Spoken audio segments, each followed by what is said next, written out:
अस्सलाम वालेकुम दोस्तों, रजब भट्ट पर जो FIR करवाई गई है उसका मुकदमा नंबर है 7867/24। ये थाना चूंग में करवाई गई है।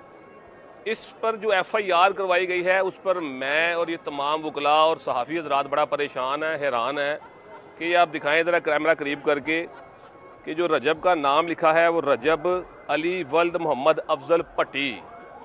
रजब तो अपने नाम के साथ भट्ट लिखता है, उसके वालिद साहब भट्टी हैं।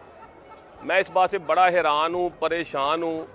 भट्ट साहब से मैं पूछूंगा जनाब तुसी भट्ट जे, भट्टी जे के शाह जे, मेरा जवाब ज़रूर दीजिएगा। मैं बड़ा हैरान हुआ हूँ ये FIR देकर, और मुझे वो एक कहावत सी याद आ गई कि बंदे नूं अपनी ज़ात नहीं बदलनी चाहिए, क्योंकि जिहड़ा बंदा अपनी ज़ात बदलता है ना वो मेरे हिसाब नाल अपना अब्बा बदलता है। तो मुझे ज़रूर बताइएगा कि ये क्या वजह है कि जनाब रजब वल्द मोहम्मद अफजल भट्टी, आप तो अपने साथ रजब भट्ट लिखते हैं। ज़रूर बताइएगा, शुक्रिया।